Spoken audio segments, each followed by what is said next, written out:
Shalom, Bapak Ibu Saudara. Kita teruskan studi kita kristalisasi masih di kitab Yesaya. Ini sudah tema yang ke-21. Kita akan ambil tema dari ayat yang sangat sering juga ya dikutip oleh anak-anak Tuhan. Ini ayatnya ada di dalam Yesaya 28 ayat yang ke-29, bagian bawahnya itu. Dikatakan di sini, ia ajaib dalam keputusan dan agung dalam kebijaksanaan. Ajaib dalam keputusan dan agung dalam kebijaksanaan. Ayat ini sering diterapkan kepada kejadian-kejadian kalau anak Tuhan mengalami hal-hal yang tidak diduga ya, atau hal-hal yang bahkan malah petaka atau apa semuanya. Sering ayat ini yang katakanlah menjadi suatu penghiburan atau suatu kekuatan untuk anak Tuhan, bahwa Tuhan itu ajaib dalam keputusan dan agung dalam kebijaksanaan.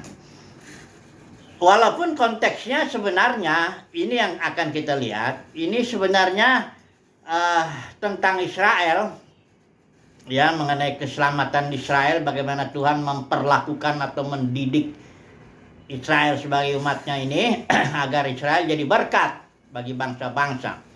Tapi tidak salah juga kalau kita mau ambil ayat ini dan kita terapkan kepada kasus kehidupan kita sehari-hari, bahwa memang Tuhan ajaib dalam keputusan dan agung dalam kebijaksanaan. Cuma kali ini karena kita sedang belajar studi kristalisasi kitab Yesaya, kita lihat dulu konteksnya. Ya. Ayat ini itu adanya di dalam pasal di mana judul LI membuatnya Yerusalem tersesak dan terlepas ya. Jadi hajaran Tuhan terhadap umat pilihannya Israel atau Yerusalem dan secara khusus Sion. Tuhan hajar ya, setelah itu Tuhan memberikan kelepasan. Hanya sisanya tapi ya. Nah, ini keputusan Tuhan untuk menghajar, membentuk, memproses ya. Kalau Israel itu kerajaan utaranya itu dibuang ke Asyur tahun 722 sebelum Masehi, dan yang di sininya selatannya itu kerajaan Yehuda itu ke Babel tahun 586 sebelum Masehi. Yang pulang nanti sisanya itu yang dari Babel ini ya, selama 70 tahun dibentuk dia di sana ya, pulang yang di bawah pimpinan Zerubabel, Nehemia dan Ezra. Tapi nanti yang sisanya ini akan menjangkau semuanya juga. Nah, ini makanya lihat keputusan Tuhan atau pengaturan. Saya lebih senang istilah pengaturan Tuhan. Tuhanlah yang atur segala sesuatunya ya.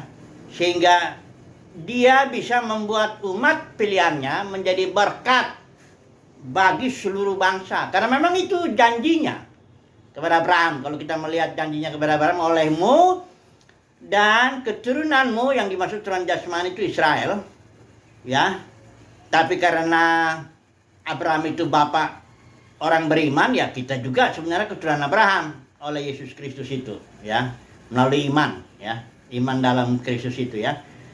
Tapi secara khusus Tuhan berjanji juga bahwa oleh keturunanmu, artinya Israel, engkau akan menjadi berkat bagi segala bangsa. Dan memang perjanjian Israel itu yang diikat dengan perantaran Musa di Gunung Sinai itu, Keluaran 19, itu juga sebenarnya Israel perjanjiannya ada 3 intinya. Saudara bisa baca tuh di Keluaran 19. Bahwa Israel akan menjadi bangsa umat kesayangan Tuhan. Yang kedua, Israel akan menjadi bangsa yang kudus. Kudus itu artinya dipisahkan untuk maksud-maksud Tuhan. Nah, maksud Tuhan jelas untuk jadi berkat bagi banyak orang, bagi seluruh manusia bahkan itu. Kemudian Israel akan menjadi kerajaan imamat yang rajanya itu, atau raja-raja dan imam-imam. Raja-raja artinya bangsa Israel itu akan menjadi kepala ya, bangsa-bangsa lain jadi ekor. Dalam arti juga imam itu Israel seluruhnya akan membawa Yahweh kepada bangsa-bangsa dan membawa bangsa-bangsa kepada Yahweh. Jadi perantara imam itu. Ini memang janjinya Tuhan juga kepada bangsa Israel. Namun kita tahu, bahkan gak lama daripada habis perjanjian itu, Israel sudah jatuh ke dalam penyembahan berhala. Kita tahu itu anak lembu emas ya. Musa masih di atas Gunung Sinai ini Israel sudah menyembah berhala. Nah itulah akhirnya panjanglah ceritanya itu sejarah Israel. Sampai sekarang Israel belum jadi berkat bagi bangsa-bangsa. Ya, malah barangkali banyak bangsa-bangsa benci banget sama Israel itu. Ya. Nah tapi kita akan lihat nanti kalau di langit dan bumi yang baru Israel akan jadi berkat bagi bangsa-bangsa. Tapi tidak usah dulu kita lihat di sana. Kita fokus dulu kita kepada tema kita bahwa Tuhan itu ajaib dalam keputusan dan agung dalam kebijaksanaan, khususnya dalam jalan-jalannya atau prosesnya atau pembentukannya kepada umat Tuhan ini. Jadi ayat ini memang bisa berlaku juga untuk kita, ya. Sebagai umat pilihannya, kita akan melihat memang Tuhan itu ajaib. Ya, kadang-kadang jalan-jalannya nggak disangka-sangka gitu ya, akan terjadi seperti itu. Ya. Ini kami kesaksian dulu sebentar ya, waktu kami ada pelayanan belum lama ini, beberapa minggu yang lalu, 1 bulan yang lalu, itu gimana. Jadi nggak sangka-sangka ada kejadian itu, karena artinya kami jalan pelayanan, kendaraan tiba-tiba dihantam motor dari belakang itu, ya dekat pintu saya itu. Nah tiba-tiba ya keras sekali ya. Saya sudah mau balik ke arah itu, yang kaki ini naik motornya 2, yang apanya laki-lakinya tuh mukanya hancur itu ya. Orang yang terus yang bilang lapor ke saya itu, Pak, mukanya itu jangan-jangan udah mati itu ya. Kemudian yang perempuan yang di belakangnya itu patah kakinya ya, karena terlalu keras sekali memang tabrakannya itu. Tapi sebelumnya kami sama istri sudah banyak bicara tentang ayat ini. Dalam perjalanan dari Jakarta ke Malang itu kita mendiskusikan ayat ini, ya, ajaib dalam keputusan dan agung dalam kebijaksanaan. Nah kami percaya bahwa itu pengaturan Tuhan, bahwa ada motor tiba-tiba dari belakang menghantam kami, ya. Tapi kemudian oleh pengaturan Tuhan itu beres lah itu urusan, ya, nggak mati itu si laki-lakinya yang bawa motornya itu. Kemudian udah urusan beres, dan beberapa minggu kemudian kami baru melihat kebaikannya banyak sekali ya. Bagi saya pribadi itu banyak sekali ya, kebaikannya, ya mendatangkan kebaikan. Tapi untuk memahami bahwa ia ajaib dalam keputusan dan agung dalam kebijaksanaan, kita mesti punya beberapa pemahaman dulu bahwa segala sesuatu itu Tuhan yang ngatur. Nah, dalam dunia kekristenan soalnya udah banyak nih konsep-konsep ya, terutama yang saya bilang itu dualisme. Dualisme itu suatu pemahaman bahwa suatu kejadian atau suatu kondisi terjadi karena ada 2 kekuatan yang bertentangan, yang saling berlawanan. Pertama kekuatan baik, kedua kekuatan jahat. Ini sebenarnya konsep dualisme itu berasal dari agama Zoroaster itu yang di Iran Irak atau ya itu ya. Itu dari situ awalnya itu konsep bahwa kejadian atau alam semesta ini kondisinya sedemikian karena ada 2 kekuatan yang bertentangan. Kekuatan baik, kekuatan jahat. Maka terjadilah kejadian-kejadian di alam semesta ini. Nah ini yang jelas bukan konsep Alkitab. Alkitab mengatakan bahwa segala sesuatu berasal dari Dia. Kita hanya punya Tuhan satu, sumber segala sesuatu itu Bapa. Dialah yang, coba kalau saya baca ayatnya ini ayat yang harus menjadi renungan kita ini ya. Di Roma itu pasal 11 ayat 36. Sebab, ini saya pakai ILT ya. Sebab dari Dia dan oleh Dia dan kepada Dialah segala sesuatu. Artinya segala sesuatu itu dari Tuhan. Kemudian segala sesuatu digerakkan oleh Dia. Dialah penyebab segala sesuatu. Dialah yang penggerak segala sesuatu. Dan tujuannya kepada Dia, artinya untuk kemuliaan Tuhan, untuk supaya Tuhan dikenal dari perbuatan-perbuatan dan karya-karyanya. Jadi ada dalam kekristenan kan dikatakan iblis itu punya kehendak bebas. Tadinya dia katanya Lucifer, malaikat baik. Ini kan konsep yang kacau sekali ini. Saya udah bahas itu mengenai itu ya. Nggak ada cerita seperti itu. Itu cerita-cerita dongeng para teolog yang mencoba membuat supaya Tuhan itu janganlah Tuhan yang bikin kejahatan. Ya, untuk mengelakkan tanggung jawab. Padahal sebenarnya Tuhan sendiri, aku yang bikin itu. Coba dulu saudara lihat ya.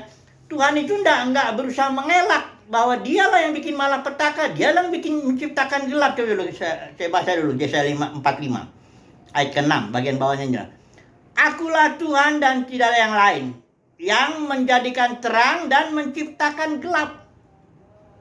Itu Tuhan. Ya, enggak ada lagi yang lain. Ini udah jelas ini Tuhan.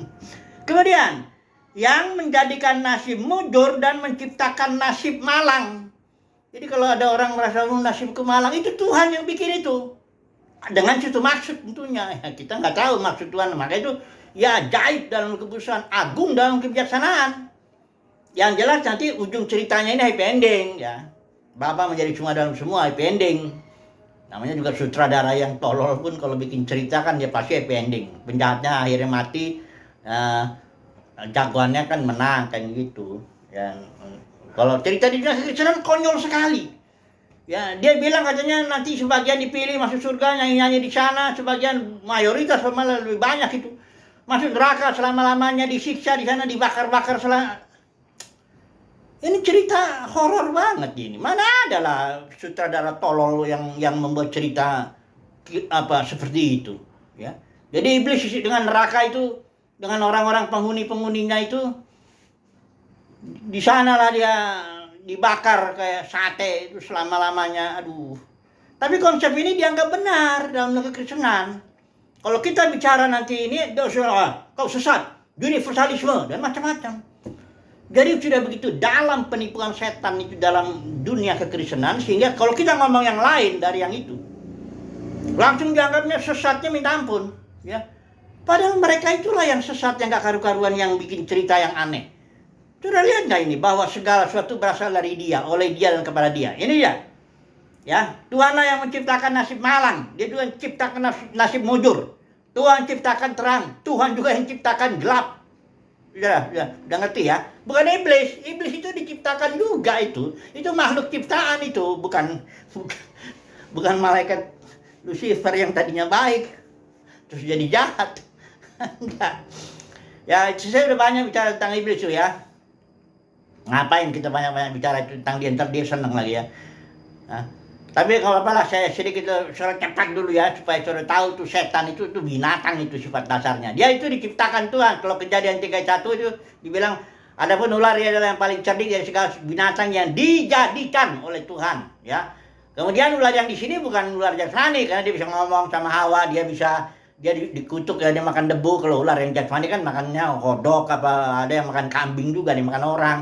Ini bukan ular jasmani. Nah, kalau kita lihat di Wahyu itu pasal 12, kalau nggak tahu pasal 21 itu. Ular itu adalah naga itu, atau itu adalah setan. Jadi kalau ular itu setan, ya ular itu dijadikan Tuhan, ya berarti setan dijadikan Tuhan kan gitu. Logikanya aja, A sama dengan B, B sama dengan C, berarti A sama dengan C kan gitu. Ya. Nah, terus setan itu dikatakan di Yohanes 8 itu dia bukan tadinya baik terus jadi jahat. Setan itu memang jahat dari mulanya. 1 Yohanes 2 juga bilang begitu. Iblis itu pendusta, pembunuh dari mulanya. Bukan dia tadinya malaikat baik, muji-muji Tuhan, terus jadi membuat dirinya sendiri jadi jahat. Ini gimana sih cerita itu? Kan cerita itu sudah dipercaya ribuan tahun. Ribuan tahun apa ratusan tahun lah ya. Berabad-abad lah. Ya. Sama neraka kekal juga dari mulai Agustinus itu diciptakan sama dia itu. Duh, bapak-bapak gereja yang mula-mula itu semua percaya bahwa semua orang akan diselamatkan sesuai dengan prinsip-prinsip Alkitab ini. Sejak Agustinus itu melihat, ini orang Kristen nakal-nakal ini, udah dibilang kalau kau nakal-nakal masuk neraka kau selama-lamanya. Nah, udah gitu kan, cuman ada beberapa cerita yang mengenai Jerome yang nerjemahin itu apa Kaisar Justinian itu ada ceritanya tuh.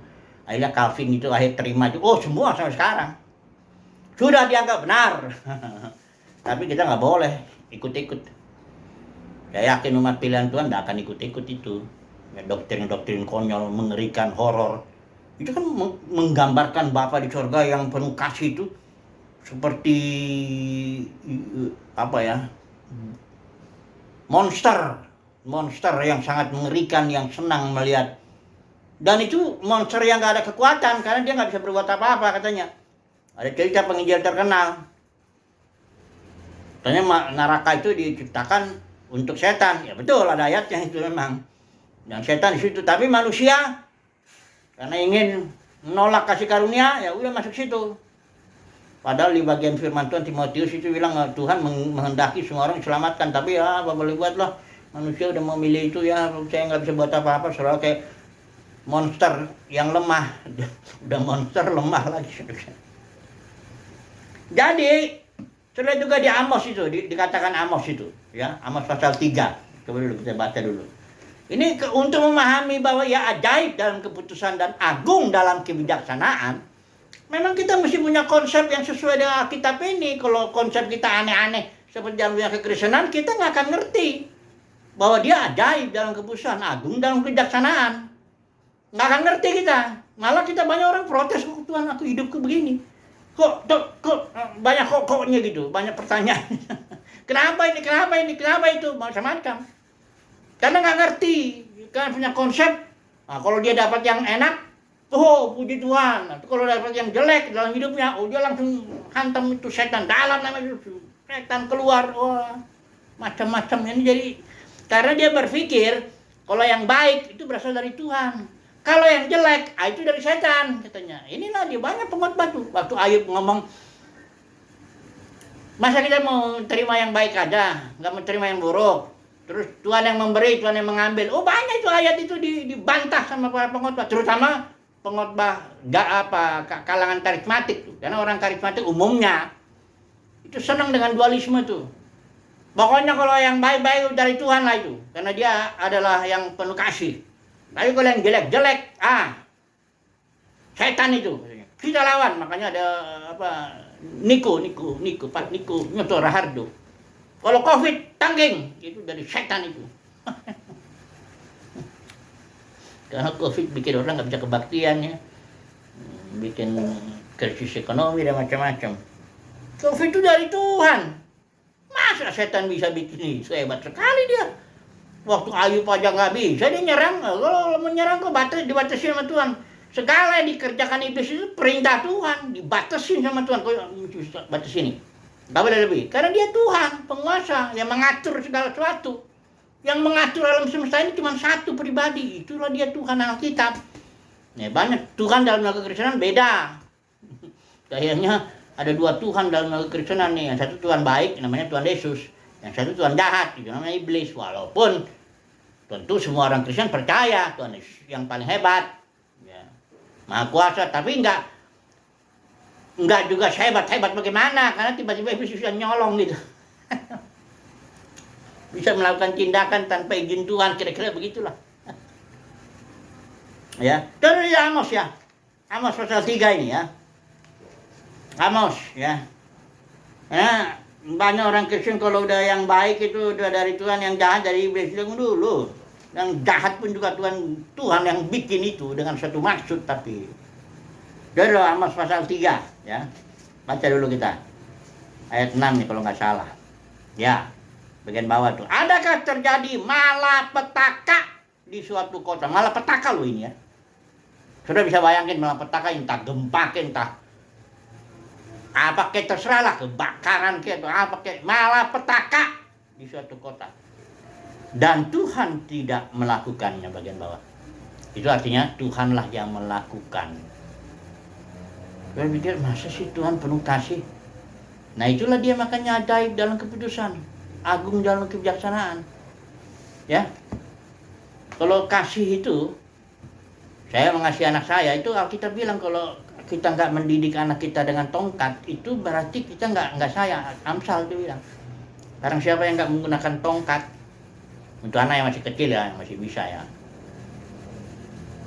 ya itu namanya dia nggak mengasihi. Jadi Tuhan mengasihi. Tapi dia harus kasih itu kalau diurai. Terus saudara lihat tuh perumpamaan Newton itu yang dibilangnya spektrum, sinar matahari yang putih, kayaknya Elohim yang adalah kasih itu dikenakan kepada prisma. Akhirnya prisma ini keluarlah warna-warna bermacam-macam. Jadi warna putih itu sebenarnya kalau diurai itu banyak warnanya. Dulu kita belajar kan disingkat Megiku Hibinium atau warna pelangi, merah, jingga, kuning, hijau dan sebagainya. Jadi kasih itu, Elohim yang adalah kasih, kalau diurai itu ada kebaikan, memberikan ini apa semua, tapi ada juga hajaran, bentukan. Nah, inilah dia iblis diciptakan untuk dipakai menjadi budaknya Tuhan, alatnya Tuhan untuk menghajar umatnya, mendisiplin. Ini yang ditulis di sini pasal 28 29 secara khusus ini konteksnya untuk bahwa dia ajaib dalam keputusan. Apa yang dilakukannya kepada orang Israel? Ini perhatikan ya. Ayat 22 bagian bawah itu ya.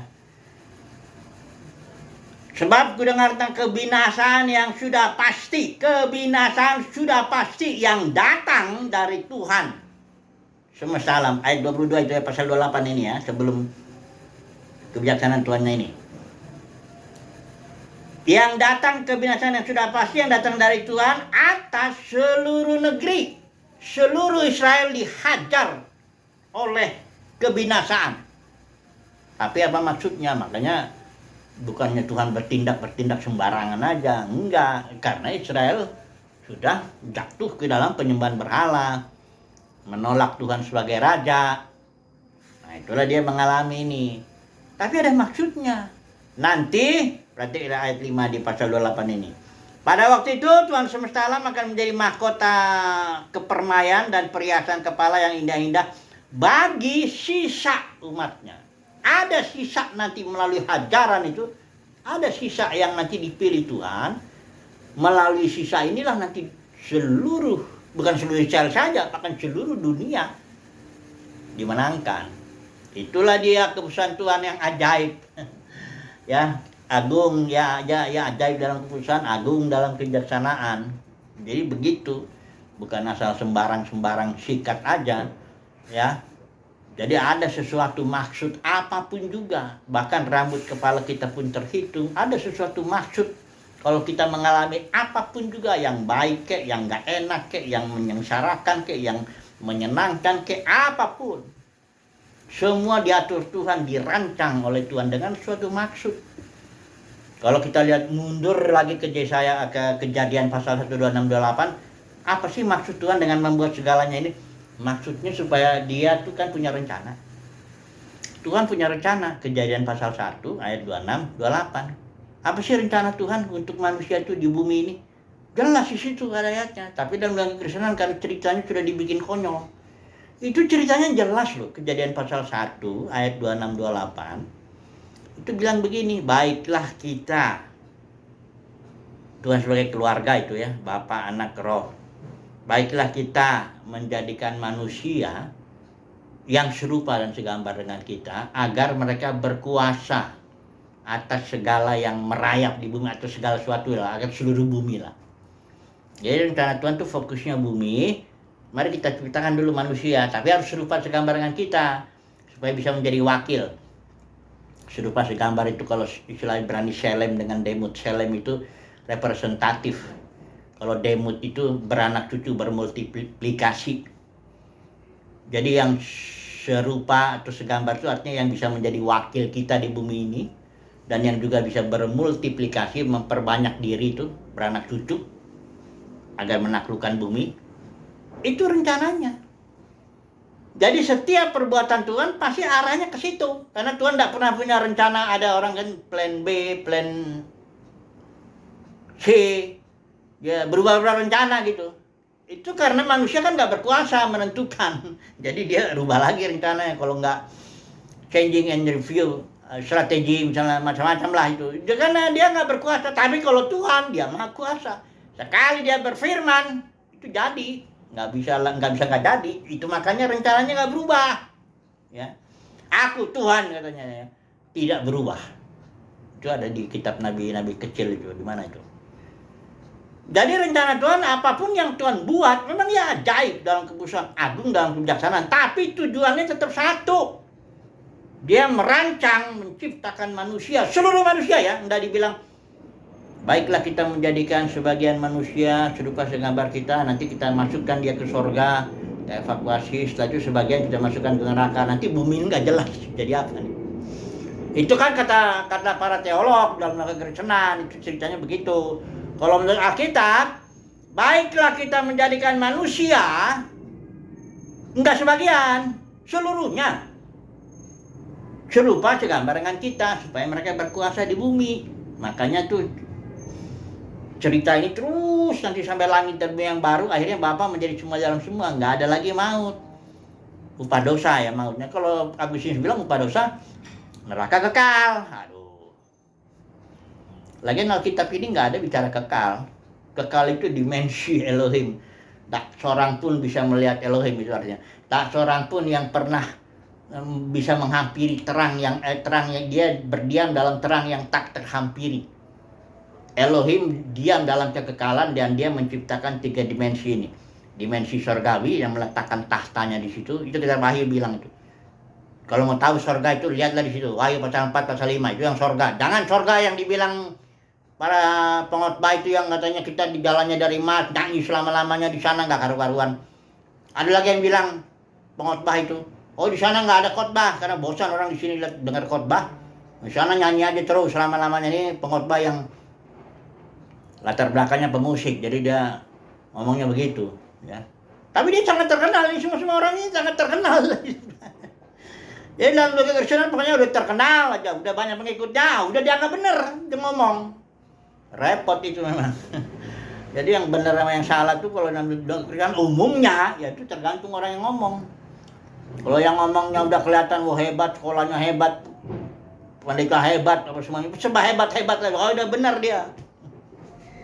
Tapi umat pilihan Tuhan benar atau enggaknya ditentukan apa kata Alkitab lah, ya. Nggak ada begitu konsep surga. Jadi Tuhan ciptakan dimensi surga, di situ letakkan ada 4 tua-tua, itu ada 4 makhluk, 24 tua-tua ya. Itu banyak ceritanya. Baru diciptakan lagi dimensi bumi, alam semesta ini. Kalau ilmuwan bilang ruang dan waktu. Baru dimensi alam bumi, di bawah bumi. Yang kalau orang mati meninggalkan dimensi yang ini, turun dia ke dalam. Ya saya nggak tahu. Banyak orang sudah cerita-cerita masuk neraka lah, lihat neraka lah. Saya nggak tahu itu. Nah, orang saya belum pernah ke situ. Itu dimensi di bawah bumi. Itu kehidupan juga. Tapi kita nggak tahu bagaimana. Ya. Jadi, ya ajaib dalam keputusan agung dalam kebijaksanaan. Segala yang diperbuat oleh Tuhan selalu dia arah dan tujuannya bagaimana Tuhan menggenapkan rencananya semula. Ya, rencana semula. Tetap itu. Nah, umat pilihan Tuhan pasti akan melihat ini rencana semula dan Tuhan tidak gagal, ya. Tuhan tidak gagal dengan rencananya, ya. Sekali firman-Nya itu keluar, ini kalau ada firman itu apa Yesaya 54 dulu kita baca dulu ini ya. Dan kita tahu tidak ada ya. Demikianlah ini Yesaya 55 ya ayat 11. Demikianlah firman-Ku yang keluar dari mulutku. Ini Kejadian 1 ayat 26 28 itu baiklah kita menjadikan manusia, seluruh manusia maksudnya, menjadi serupa segambar dengan kita. Sekali keluar, ia tidak akan kembali kepadaku dengan sia-sia, maksudnya firman itu. Tetapi firman ini akan melaksanakan apa yang ku kehendaki dan akan berhasil dalam apa yang kusuruhkan kepadanya. Diperhatikan ini. Kedaulatan Tuhan ini. Kalau nggak ngakui kedaulatan Tuhan, nggak ngakui bahwa Tuhan yang bikin malapetaka, Tuhan yang bikin gelap itu, Tuhan yang bikin nasib malang, nasib mujur. Kalau kita nggak ngakuin itu, tapi kita ngakui, oh kalau yang baik-baik dari Tuhan, kalau yang jahat dari setan, nah itu saudara nggak akan ngerti. Nah itu bukan orang yang dipilih Tuhan itu kalau yang ngomong gitu, nggak ngerti dia.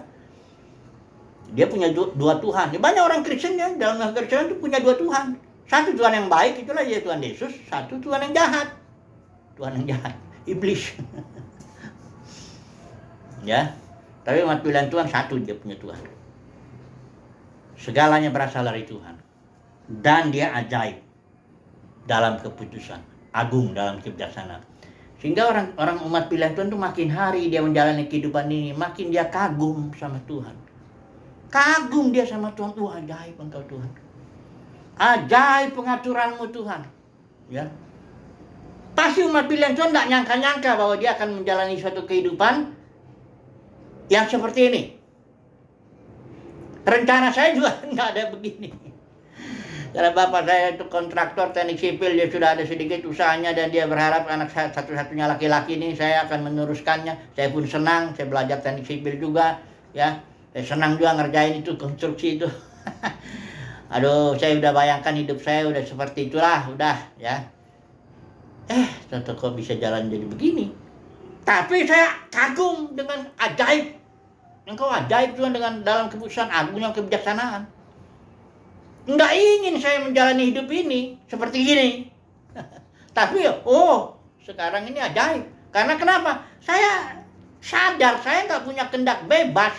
Saya secara manusia, sebagai pribadi ada kehendak, tapi bukan bebas menentukan jalan hidup. Yeremia udah bilang, Nabi Yeremia, aku tahu Tuhan manusia nggak bisa menentukan hidupnya. Ya, saudara dan saya itu kita menjalani kehidupan yang kita nggak mampu. Bahkan besok pun kita nggak tahu jadi apa. Akan apa terjadi. Makanya surat Yakobus negor orang yang congkak ini, yang so belagu. Bilang kaya akan ke kota situ, akan berdagang, akan dapat keuntungan. Yakobus bilang, kamu tuh ngomong kayak hidupmu. Bukan berarti nggak boleh punya rencana. Boleh saja. Emang kita harus punya rencana, tapi ingat kan, bahkan kita harus nyatakan keinginan kita. Nyatakanlah dalam segala hal keinginanmu dalam doa dan permohonan ucapan syukur. Tapi sadar bahwa kita ini makhluk yang hanya tinggal menjalani apa yang sudah Tuhan atur. Ya, nanti kita akan lihat ketika kita menjalani kehidupan ini, barulah kita akan tersungkur sujud. Kalau kita memang umat pilihan Tuhan ya, bahwa Engkau ajaib Tuhan dalam keputusan, agung dalam kebijaksanaan. Cukuplah ya dulu ya. Haleluya. Amin.